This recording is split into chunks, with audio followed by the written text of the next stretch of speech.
The US Supreme Court handed President Donald Trump a major victory by curbing the power of lone federal judges to block executive actions.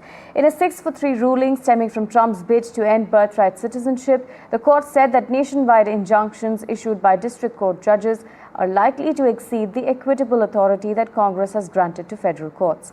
My colleague Disha Bakshi has more details, but first listen in to what Donald Trump had to say.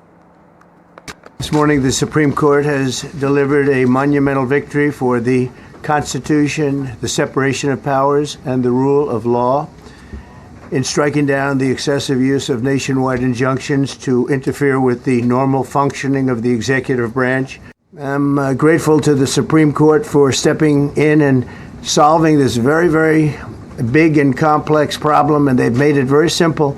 We can now promptly file to proceed with numerous policies that have been wrongly enjoined on a nationwide basis.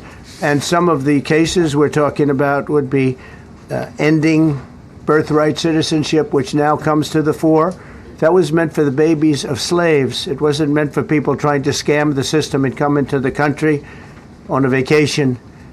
Now, specifically, there has been a ruling regarding Trump's birthright citizenship ban, and which is going to have a major impact on Indian Americans. There's about 5 million Indian Americans living in the US at this point, and this is going to have a major impact on them with the courts now ruling that certain states, there's a partial enforcement of US President Donald Trump's ban on birthright citizenship, which means that the 14th Amendment of the US Constitution, which does give anyone who's born in the US automatic citizenship, this would now be majorly affected, and many states would now no longer be following this law, and meaning that Indian Americans, especially those on H-1B visas, work visas, their children who were born in the US, they will no longer be automatically getting US citizenship. This also means that many Indians who were participating in what is known as birth tourism, essentially going to the US to give birth to their child so that that child immediately gets American citizenship, this will no longer happen. It is going to have a major impact on the millions and millions of Indian Americans who are currently in the US.